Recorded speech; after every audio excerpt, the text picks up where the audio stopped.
Bon, alors une petite vidéo axiale, la qualité des pièces est peut-être bonne, mais le carton, mettez un peu plus de colle parce que j'ai à peine tiré, ça s'est décollé quoi. Alors, premier paquet déballé, les diffs. Par rapport à la taille, je trouve que les diffs sont petits, donc on verra ce que ça donne.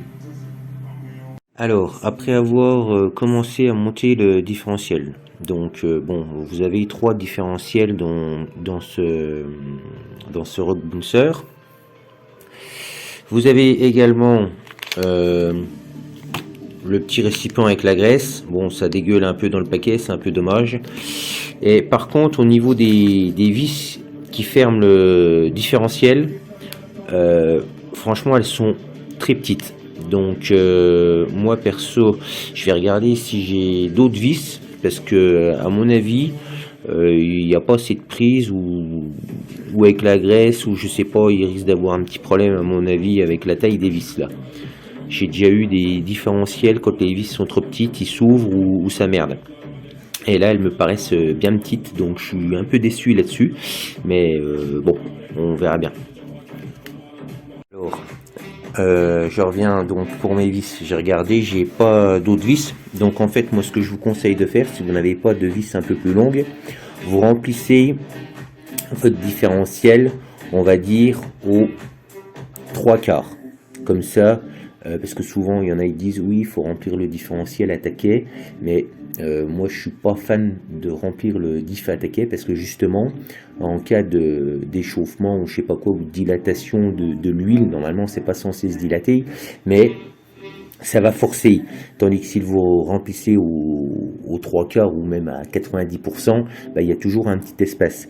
Et toujours important, quand vous vissez, eh ben, vous commencez par un côté aux 3/4, le côté en face, et vous serrez comme ça, de deux côtés, et après de l'autre côté. Comme ça, c'est quitte de forcer sur les vis,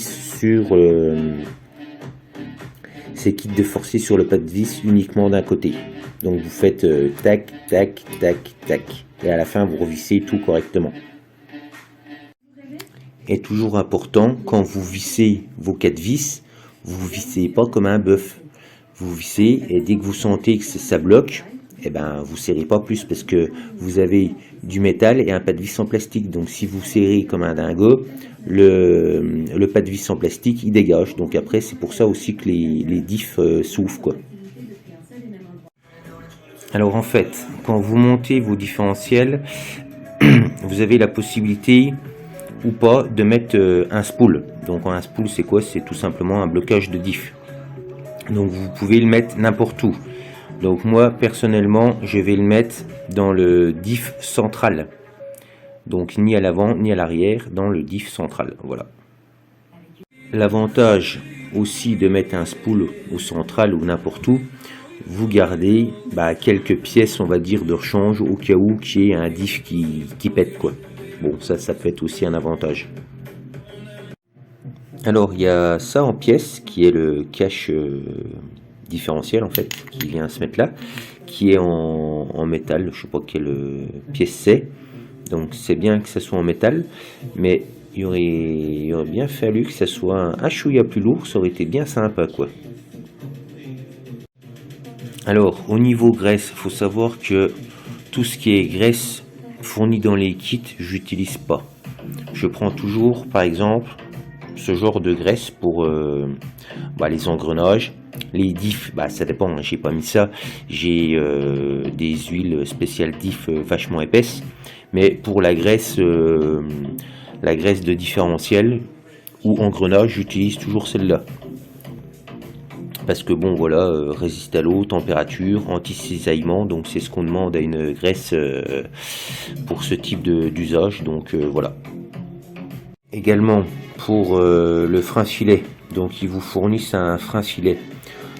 C'est franchement moi je sais pas ce que c'est comme frein filet. Après il y a la couleur comme je vous avais expliqué, mais le problème c'est que si leur truc est vachement costaud ou un peu trop costaud à mon goût, vous allez avoir du mal à dévisser vos vis. Donc moi, je préfère utiliser le frein filet que j'ai l'habitude d'utiliser. Comme ça, je sais la quantité qu'il faut que je mette pour que ça soit plus ou moins résistant en fonction de la taille des vis. Et puis je sais que ça tient. Tandis que ça, je sais pas si c'est... Voilà, je sais pas. Alors, pour ce type de fixation, donc pas forcément sur le Rift, mais sur les autres, où vous avez un petit hexagone au niveau des boulons, des écrous, enfin bref. Je sais jamais si c'est l'écrou, c'est l'ensemble, boulon et écrou, enfin bref. Alors, vous mettez toujours vos écrous nil stop directement dans le plastique, correctement. Parce que j'ai déjà vu des gens qui mettent la vis et après ils mettent l'écrou et ils commencent à serrer. Sauf que le problème, quand vous serrez et que l'empreinte de l'écrou n'est pas dans le plastique, ben, vous avez une chance sur deux de bouffer l'empreinte et puis après vous pouvez plus desserrer votre vis. Donc vous mettez bien à plat correctement vos écrous nil stop et après vous serrez doucement vos vis. Donc c'est pareil, hein, il n'y a pas besoin de forcer au niveau des écrous nil stop parce que dès que c'est engagé entre guillemets ça risque plus de se barrer, donc ça sert à rien de serrer parce que si vous serrez trop, ben, c'est pareil, l'empreinte plastique elle risque de s'arrondir et puis le jour où vous voulez défaire, et ben c'est plus possible. Bon, par contre il y a un truc que je comprends pas, vous voyez sur le bras vous avez un trou là et une vis là. En gros, vous avez deux trous où vous devez mettre des vis. Là, je sais pas, soit je suis pas ingénieur, mais je ne comprends pas pourquoi Axial a fait deux trous pour le moment et vous devez mettre deux vis dedans. Donc peut-être que je le saurai un peu plus par la suite, mais je trouve ça totalement inutile pour le moment. Alors, quand je vous disais que lors de la présentation là que j'ai déballé l'engin, voilà, ça c'est une barre de direction, je pense. Bah, vous voyez la taille, hein, franchement c'est vachement épais quoi. Bon, alors là je suis à l'étape C8, donc c'est le diff, bah le diff, oui si on veut, arrière. Mais le problème c'est que quand je mets le diff dans la boîte et que je recouvre avec ça, ça frotte.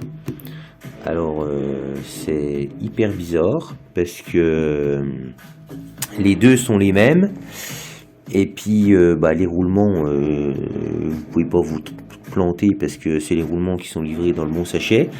Donc je sais pas, je suis en train d'investiguer et puis je vous dis.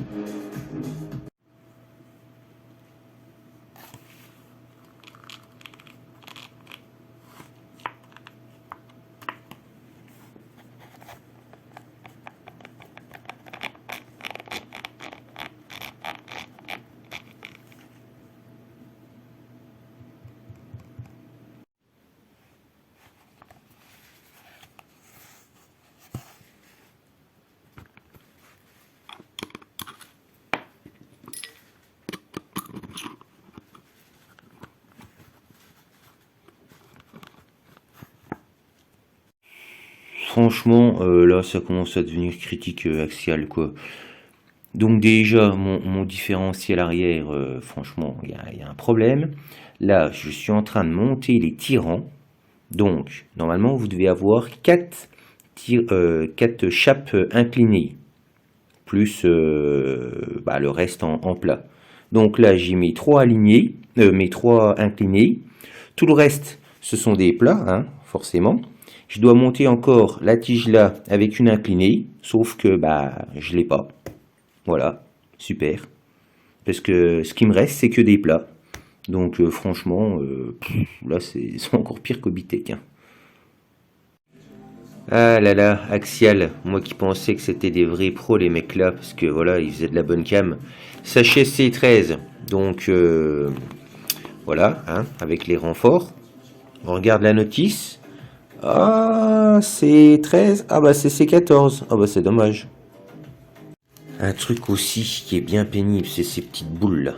Franchement, il y a 36 000 tailles Et en plus, bon bah comme d'hab, hein, les tailles, ils vous disent admettons 7 mm, elles font pas 7 mm quoi, elles font 8. Mais bon, c'est pas grave. Mais il aurait fallu franchement mettre les mêmes boules partout quoi. Parce que là, à chaque fois, c'est toujours la misère. Il faut qu'on regarde quelle boule on doit mettre quoi. Alors nous voilà au niveau des pignons. Vous vous souvenez quand j'ai dit dans la vidéo que c'était des sacrés pignons? Bah, vous voyez la taille des engins quoi. C'est hallucinant quoi. Ça risque pas trop de casser à mon avis. Contrairement à d'autres trucs. Et, allez, encore un petit problème. Je viens de mettre le roulement et puis le protège bille, je sais pas comment ça s'appelle. Ben, il a sauté et j'ai même pas forcé sur le truc quoi. Hallucinant. Alors voilà une partie de la boîte de vitesse. Donc là-dessus, la boîte de vitesse, franchement, ça a l'air d'être du costaud. Et puis au niveau changement de vitesse, bah franchement, c'est rien à voir avec le Obitech. Là, vraiment, la qualité est là. Franchement, on n'a rien à dire là-dessus. Alors, pour une fois que vous avez assemblé votre boîte de vitesse, vous allez être obligé de mettre des grandes vis comme ça. Donc, c'est pareil, hein, à mon avis, ça doit être un oubli de Axial encore. Vous allez mettre des grandes vis, visser dans du métal. Donc, vous mettez votre vis, ça tourne comme dans du beurre. Donc, bah, n'oubliez pas de mettre un peu de frein filet au bout de la vis, quoi. Alors, nous voilà à la fin de la boîte de vitesse, c'est que le servot d'installer. Donc, moi, ce que je vous conseille de faire, c'est de ne pas monter le palonnier sur le servot parce que d'origine, si vous avez repris un servot, vous ne savez jamais s'il est au neutre ou pas, hein, on ne sait jamais. Donc ça, vous le faites une fois vous montez le palonnier, une fois que vous avez relié votre servot à votre récepteur et que vous l'avez bien mis au neutre. Voilà. Alors maintenant, c'est au tour des amortisseurs. Donc bon, pour le moment, je sais pas trop ce que ça va donner, mais double joint torique pour l'amortisseur, ça c'est un bon point axial. À mon avis, ceux-là, ils vont pas fuir. Par contre, au niveau alu, franchement, je crois que c'est les amortisseurs les plus légers que j'ai dû porter dans ma vie. Donc à mon avis, ça risque de prendre cher au moindre choc. Encore une fois, axial, vous êtes trompé, E2, c'est pas E3. Allez, pour tacler Obitech, bon, mes tiges ne sont pas vissées, mais c'est pas les écrous de Obitech, hein. Ceux-là, ils sont pile poil, ça rentre nickel, vous êtes quitte de forcer et de niquer vos pas de vis comme chez Obitech, quoi. Alors ça, je trouve que c'est un bon point pour axial de mettre des petits morceaux de caoutchouc. Ça permet d'éviter de taper le dessus de votre amortisseur. Donc à l'époque, moi ce que je faisais, parce que bon, ça se faisait pas trop ce genre de truc, on mettait tout simplement de la durite d'essence coupée. D'ailleurs, vous pouvez toujours le faire. Vous pouvez toujours mettre un petit bout de durite d'essence, ça fait le même effet quoi. Axial, franchement, vous aimez bien nous faire chier quoi. Là, on a une taille et une autre taille, sauf que les quatre qu'on a, c'est tous les mêmes tailles. Bah, c'est toute la même taille. Donc, je sais pas si la notice n'a pas été mise à jour, mais en tout cas, il n'y a pas de 59,5 ni de 53,5. Un truc qui me perturbe, en fait, c'est bien la première fois que j'ai des capuchons d'amortisseur qui n'ont pas de capsule, si vous préférez. Parce que là, en fait, on va remplir l'amortisseur, mais l'huile, il n'est pas, entre guillemets, compressé ou stoppé. Il va aller se balader dans le bouchon. Alors, c'est un peu bizarre, quoi. Alors, encore une petite remarque. Alors ça, franchement, je sais pas. C'est la première fois que je vois ça. Vous avez dans les capuchons d'amortisseur, je sais pas si vous voyez, un trou. Et en fait, vous avez une vis avec un joint à mettre. Alors, je sais pas, c'est la première fois que je vois ça.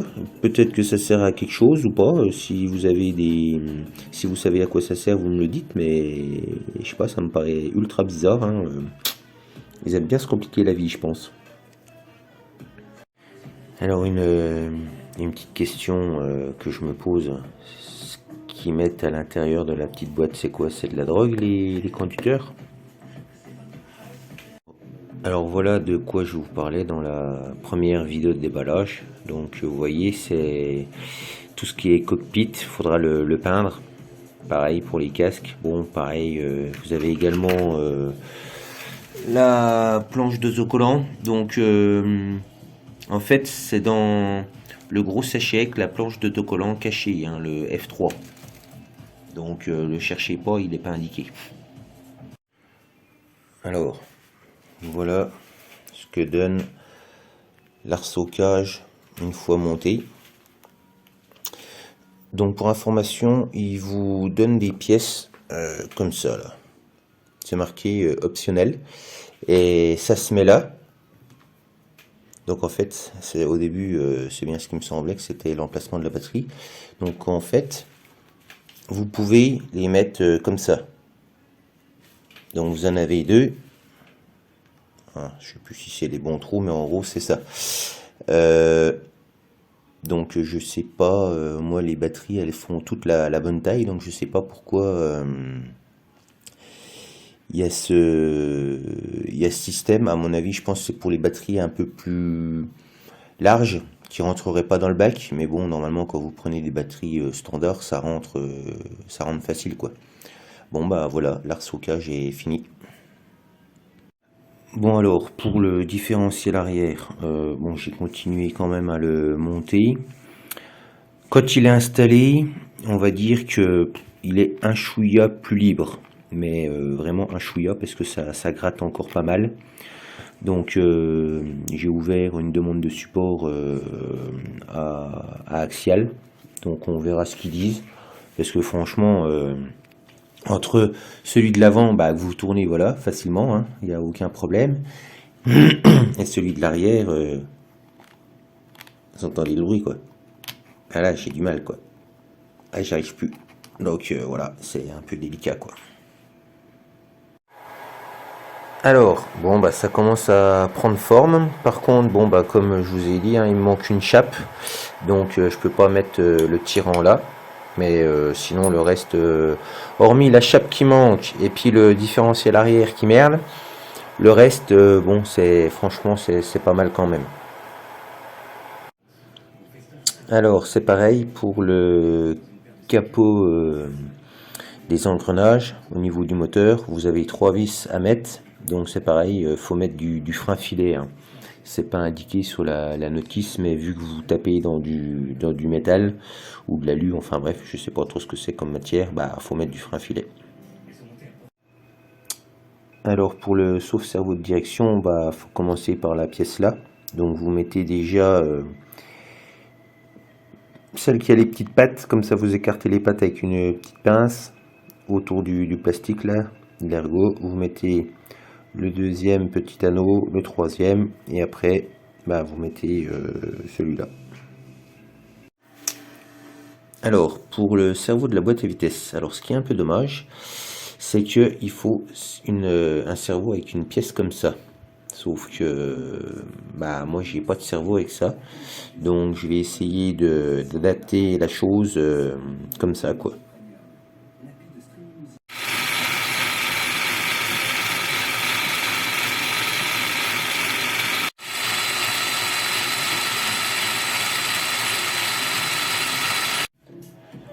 Bon, alors après investigation de mon problème de différentiel, au final, bah, c'est tout simplement l'axe arrière droit qui est tordu. Donc en fait, je vais vous mettre une vidéo.